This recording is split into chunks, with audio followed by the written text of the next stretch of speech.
Rivers crisis deepens as Fubara directs administrative heads to take charge of local governments as violent protest erupts. Police arrest suspected notorious terrorist gang leader in Yobe. Fulani brothers, 2 others rescued in Lagos State.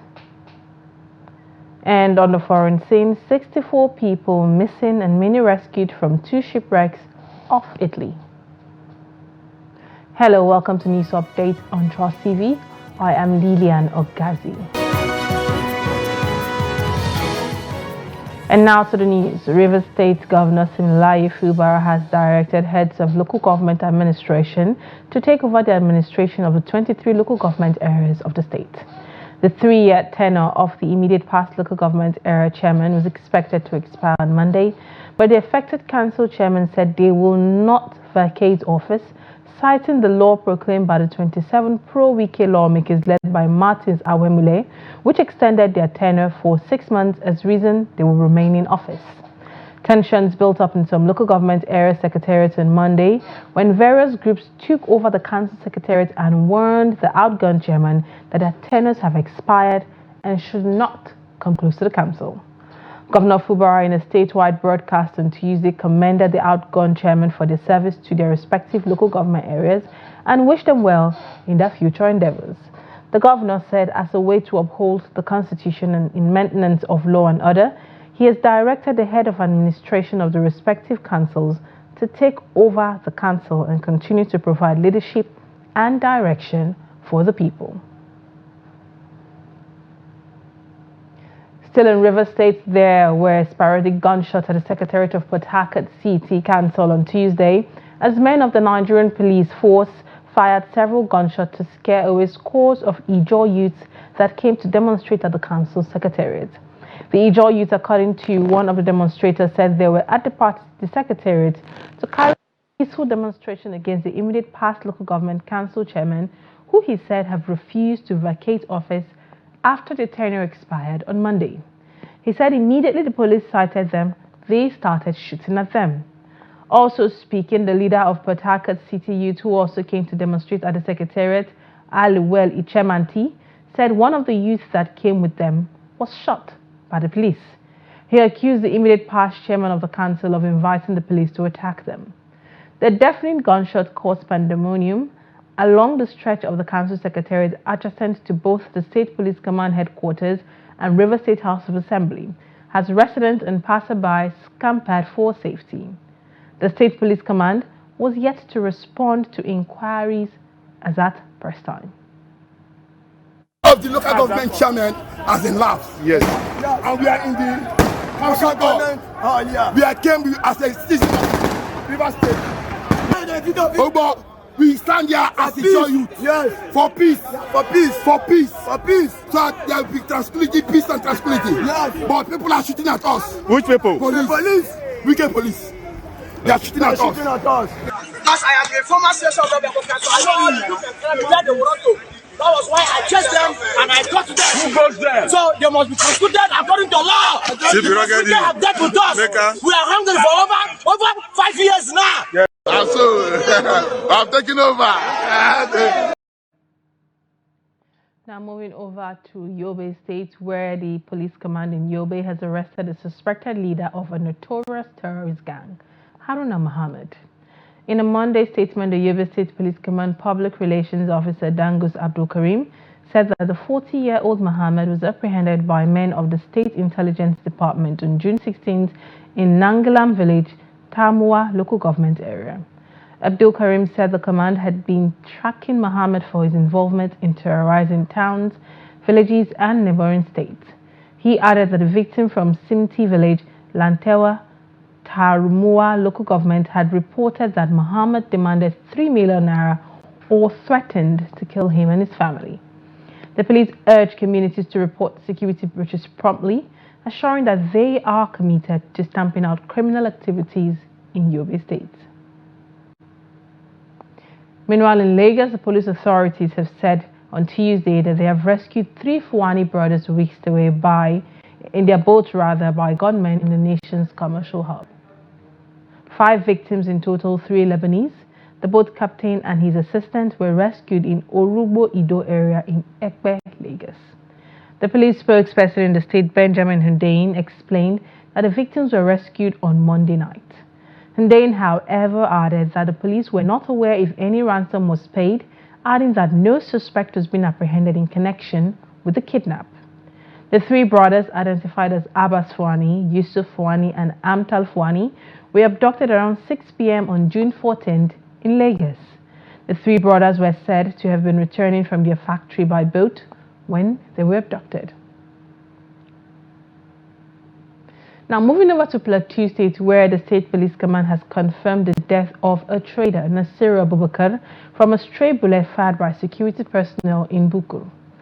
Abubakar was killed on Monday when the JMDB task force arrived at Konkole Market to enforce the law prohibiting roadside trading, a situation that led to disruption of peace in the area.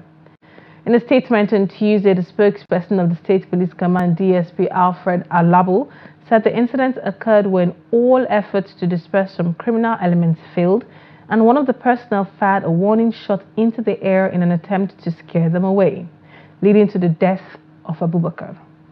He said on receiving the situation report, the State Commissioner of Police, Emmanuel Adeshina, immediately visited the scene with some members of his management team to assess the situation on ground, adding that normalcy has since been restored to the general area.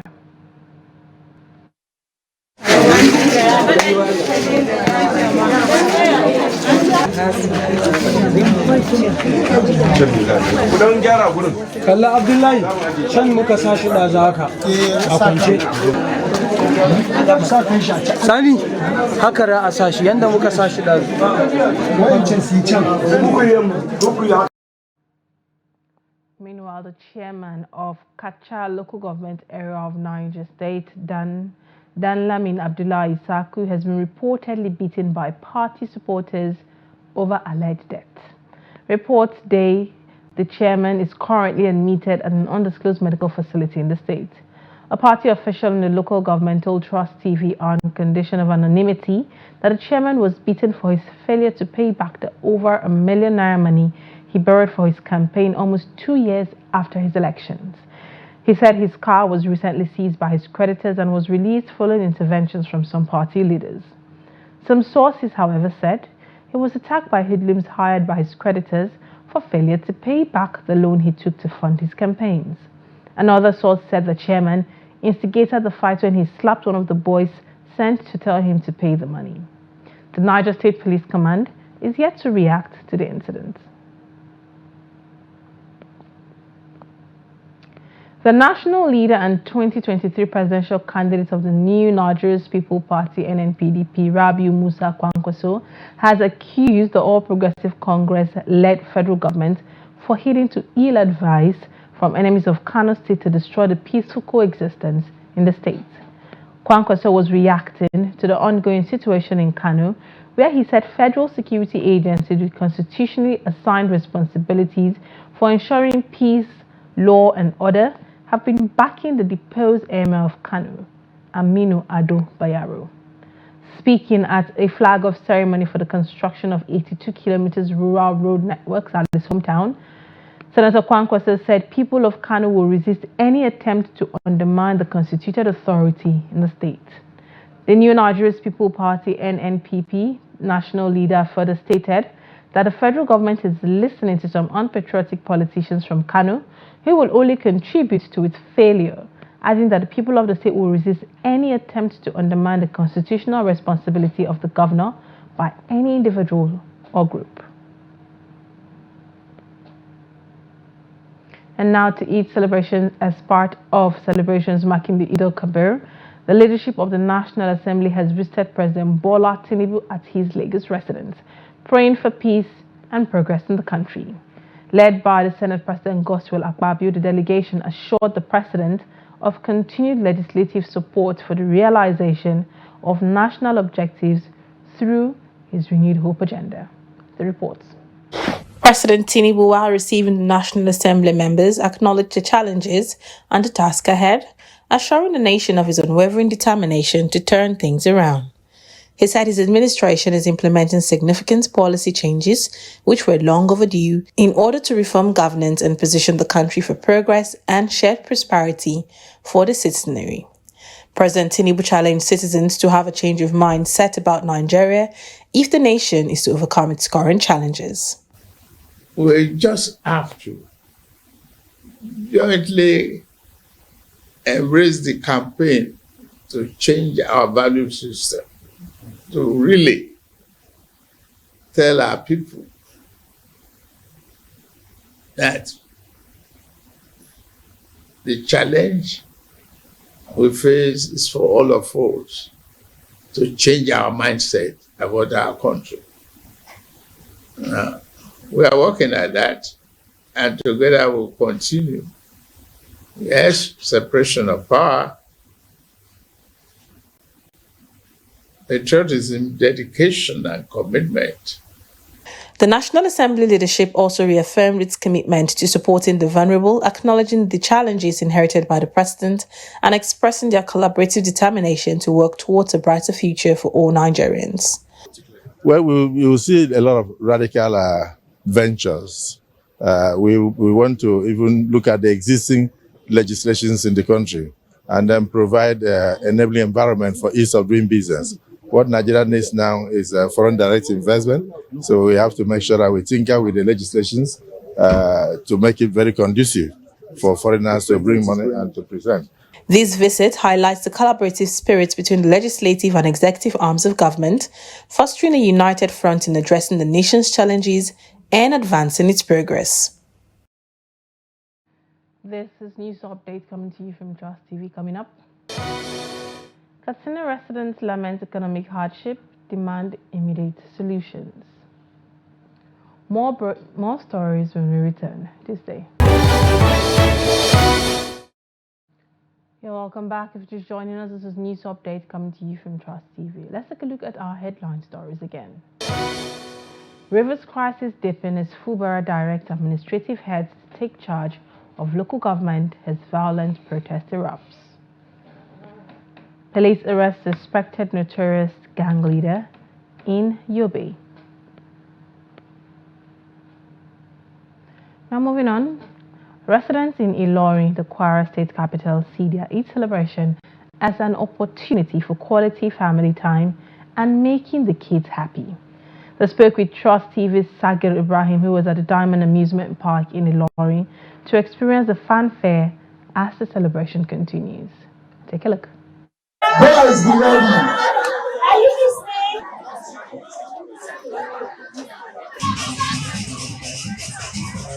Eid al-Kabir is a day set aside for the remembrance of the sacrifice of Prophet Ibrahim. However, the day after, some would say it's a day set for kids. And that's why we're at the Diamond Amusement Park here in Ilorin, the Kwara state capital, to observe the fanfare a day after the Eid al-Kabir celebrations. Stay with us.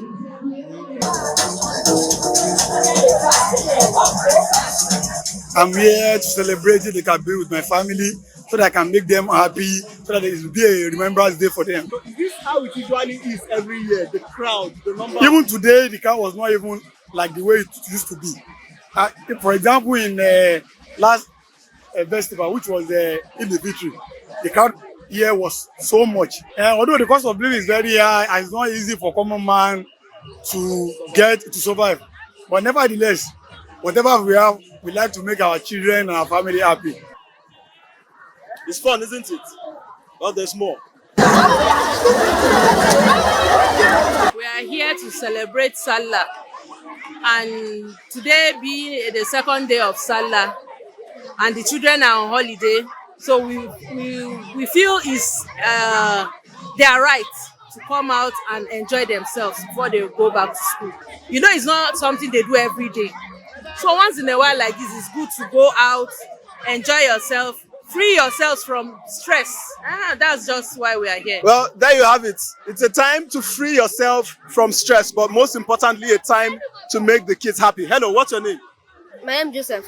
Your name is Joseph. How's the Salah celebration? I don't know. But are you having fun? Yes. That's the camera. Say hi to the camera. Hi. Why are you here today?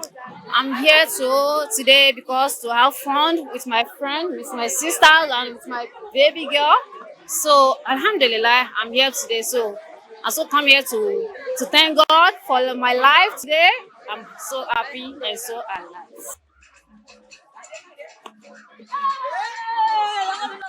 Hey! This is honestly too much fun. Back to the interview. I brought my kids to come and enjoy themselves, and this is a lifetime experience, and it's once in a while. It's not something you come every day. So even if it's for me to save for them to be here to make them happy, I think it's something worth doing. So, and I feel excited bringing them here because there are many people out there that don't have the opportunity to be here. But for me to be here with my kids, it's something I have to be happy about, and they too, I believe they are happy about it. And then we have one coming out. Hi, what's your name? Abdurrashid Aisha. Aisha, are you having fun? Yes. Where are your parents? Huh? Where are your parents? Hi, say hi to your parents. Hi. And there you have it, another happy kid. This is the Eid al-Kabir, the largest festival for our Muslims. So, and what we call it Eid. Eid is something that just make your people around you, let them feel among, let them feel alive, and then let them feel happy. Because at times, if you just keep the children at home, giving them food only, in fact, it can cause a lot of damage for them because they are not exercising themselves. But me assuming now maybe by the time now you give them food now, let them exercise their body too, so that you will not end up in the hospital. Because the money we spend here now is so lesser than the money that we spend at hospital. Now they are very happy now. Even though if there's somebody among them that if FIFA before I left home, now it's already now everything disappear. The cost of living is something to talk about. The cost of commodities in the market is also something to talk about. However, one thing that all of the respondents bear in common is the fact that children comes first, and nothing is too much to make them happy. From the Diamond Amusement Park here in Ilorin, the Kwara State capital, Sagir Ibrahim for Trust TV News. And now back to the phone. All right, thank you there, Sagi. Well, we'll be joining Sagi currently, who is still at Ilorin at the Durbar festivities. Now we'll be joining him to tell us, paint the picture and tell us what exactly is happening there at the moment. Hello, Sagi.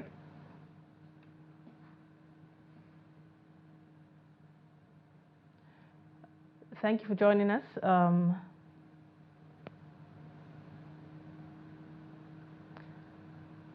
Okay.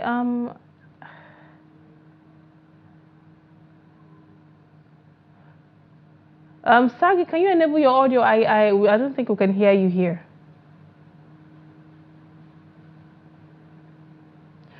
Well, we're going to join Sagi back shortly. Unfortunately, we can't hear him, but I look forward to joining him back quickly so we can know what exactly is happening.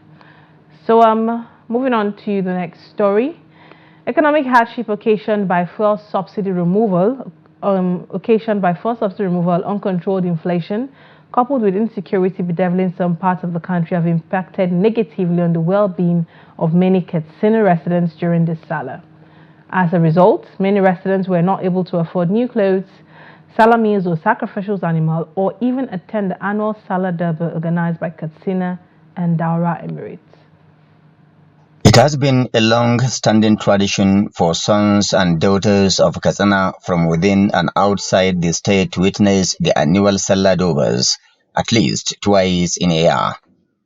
This long tradition, which is gradually fading, enables families and friends to meet and discuss common and contemporary challenges as they affect them and the society with a view to providing solutions. However, the economic downturn in the country is gradually forcing them to shun social gatherings as well as some of their basic needs due to lack. In spite of all this, some people trooped out to the major routes leading to and from the old government house Katsina, venue for the annual Hawan Sarki.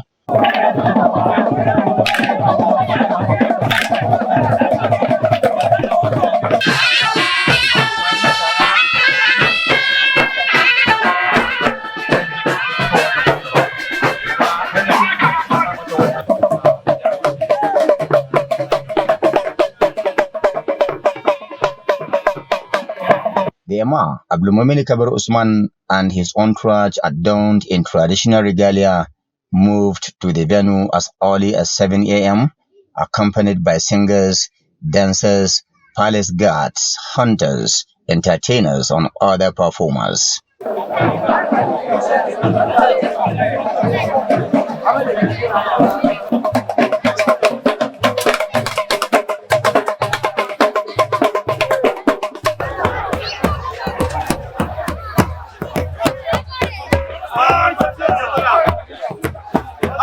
While exchanging pleasantries with the deputy governor, the Emir Abdulmumin Kabir Usman urged residents to shun envy, enmity, hatred, and also called for togetherness and love for one another in order to help reduce the scourge. Still in the spirit of Eid celebration, let's get back to our colleague Sagir in Ilori. Hopefully we'll be able to hear him this time. Hi, Sagir. Hello, Lillian. Good afternoon. I would say Afodu and Ekusha to you because, of course, I started picking up a little bit of Yoruba from over here.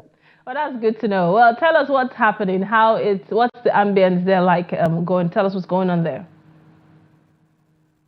Well, the ambience is quite big. It's beautiful. It's been a beautiful sight, beautiful scenes. Of course, as you know, the annual celebration is one of rich heritage, cultural richness, tradition, royalty, and of course, horse riding, which is a hallmark.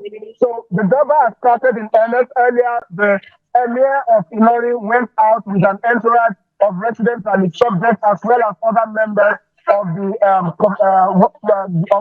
other members of the committee of the emirship. They've gone round the Ilori capital to pay visits to certain places. However, they are expected back here at any moment, and the event at the courtyard is also going to commence. So far, it's just music, and entertainment until the Emir returns back to the courtyard of the palace. What's the level of excitement of the people there? Are they showing up? Are they happy at what's happening so far? Well, we have connected. We have been hearing shouts and chants of praise. That is the chant of praise that is usually on the Emir of Ilorin. So, as you know, but then again, yes, it's quite an exciting atmosphere. There's been a lot of dancing, there's been a lot of celebration, and there's been a lot of colors as well, because of course, that has always been the characterization of the Durbar. Beautiful colors, beautiful clothing, beautiful slices of tradition of the real true cultural African heritage. That has been the situation here and in Ilori, the state capital of Kwara. Aside you, do we have other tourists who are also there to experience what's happening in Ilori? Well, I haven't seen specifically anyone who looks like or would identify as someone who came from maybe outside Nigeria, because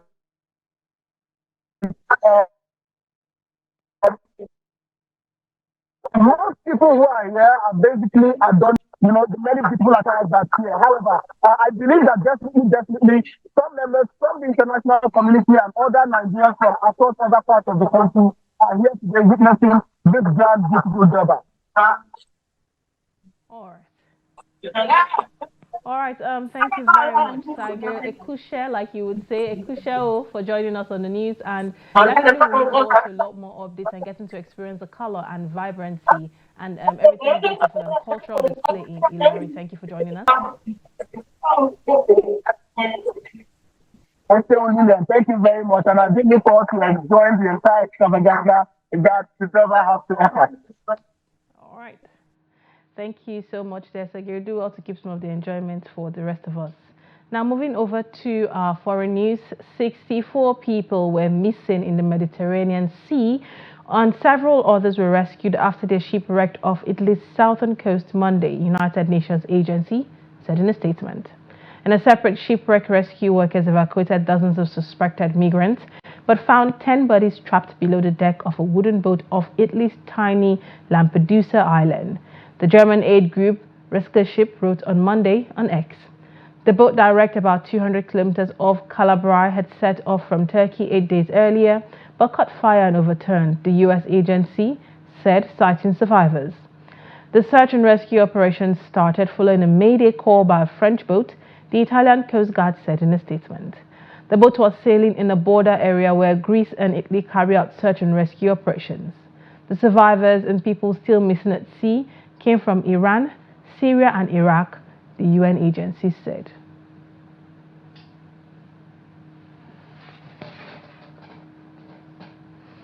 Well, with that, we've come to the end of News Update here on Trust TV. Do also follow us across all our social media platforms for more news programs and documentaries. Thanks for watching. I am Lilian Ogazi. Bye for now.